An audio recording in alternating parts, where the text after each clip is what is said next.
Assalamu alaikum everyone. We'll start with the second unit revision.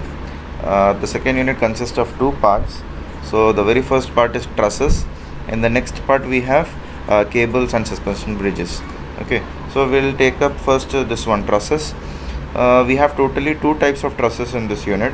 That is Pratt truss and Warren truss. So first we'll see what is Pratt truss.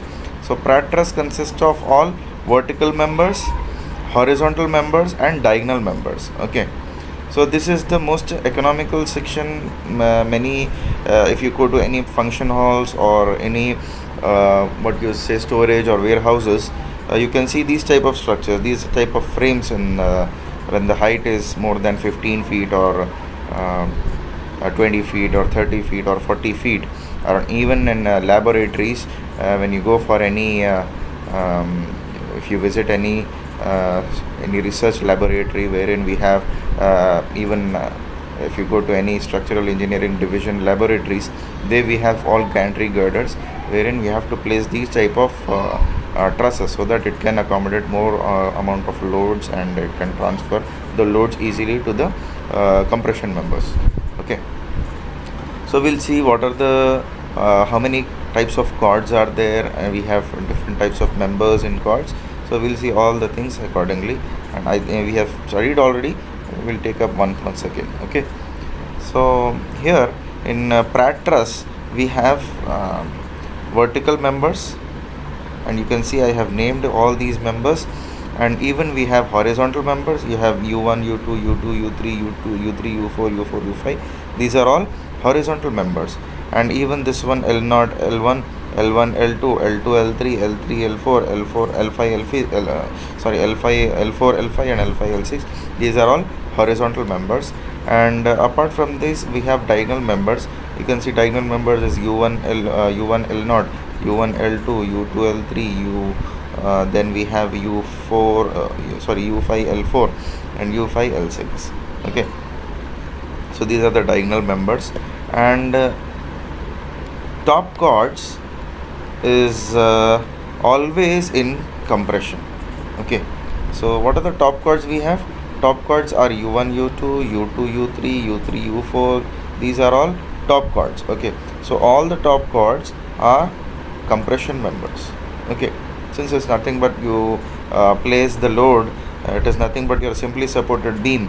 When the beam is simply supported, the top portion will be compression, whereas the bottom portion will be tension, isn't it? So the same thing will happen here, and wherever we see compression, we denote it with negative sign. And for bottom cords are nothing but your L0, L1. These are all your bottom cords. So bottom cords are always in tension in case of Pratt truss, and tension we denote it in positive sign.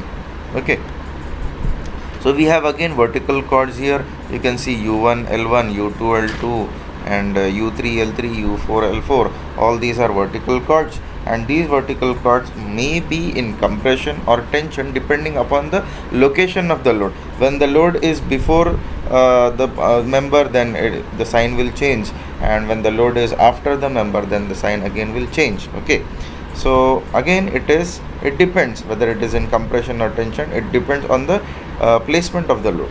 Okay, so again we have diagonal members. Diagonal members are nothing but, as I've told you just now, these are diagonal members, and again diagonal members are dependent on the location of the load, whether the load is before the diagonal member or after the diagonal member. We'll see all the things now. Okay, so we in this case we have to draw all the ILDs for each and every figure, each and every member.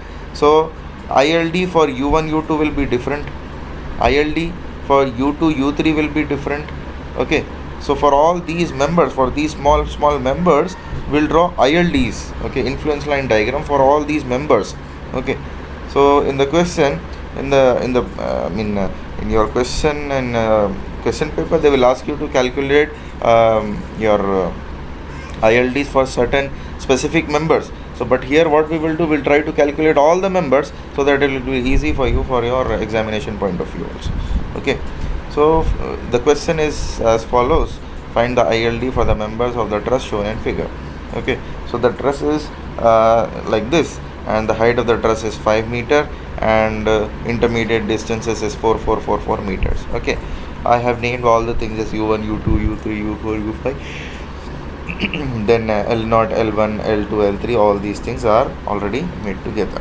Okay, so the very first thing is we'll try to calculate top chords. We'll try to calculate your influence line diagram for the top chords. Okay, we'll start with u1, u2. So we'll take up ILD for top chords. Compression member is compression, we denoted it with negative sign. So I'm considering u1, u2 as the member. Let 1 kilonewton load passes through the truss. So when the load is passing through the truss, then what will happen to the member? There will be some load, isn't it? So I'm assuming that load in u1 u2 member is pu1 u2. Okay, so pu1 u2 is nothing but ml2 by h. Now what is ml2 by h? See here, u1 u2, see this figure, u1 u2, they are meeting at one point, isn't it? What is that point? That is L2. u1 u2, these two member, this member is meeting at one junction. Where is that junction? This is the junction L2. So what will happen? ml2 by h, that is why I am taking ml2 by h. Okay, so from the bending moment influence line diagram, from bending moment we have the formula that L minus A by L into A from the bending moment from simply supported beam. So M I'm calculating as L minus A by L into A. 1 by H I'm adding it as it is, same here. So it will become L minus A by LH into A. So what is the value you got? Minus 1.06. Why minus? Because it is the top chord, so it will be minus sign. So see here, I have written here minus 1.06 at this point. This is the ILD for u1 u2. Suppose the load is here or somewhere here, so just simply drop the ordinate. We know this value. With the help of similar triangles we can calculate the load in member u1 u2. Okay, so when the load passes through the truss, what will be the load at what will be the force in the member u1 u2, we can calculate with the help of this influence line diagram for the chords. Okay, so for u2 u3 it will go same as it is. Then for u4 u5 all the things are same. Then for bottom chords it is mu1 by h. L0 L1 is mu1 by h. So L0 L1 they are meeting at one point, that is mu1 by h. So mu1 by h is how much? M is nothing but L minus A by L into A. H is as it is, so it is 0.86. So this is how 0.66 it is. So this is how we calculate all the what we say your influence line diagram for each and every member of the truss. Then we have ILD for vertical chords. So in a vertical chord follows shear force. This sign convention is very important. When the load is before L2, shear force is positive. When the load is after L2, it is shear force is positive. So we all know that when the load is before u2, before L2, u2 L2, then shear force will be negative. We all know this one, right? Shear force will be negative. When the load passes through, when load moves beyond u2 L2, then the shear force will be positive. And this sign convention is very important again. Negative shear force creates tension, which is positive in case of trusses, and positive shear force creates compression, which is negative in case of trusses. So these sign conventions are very, very important.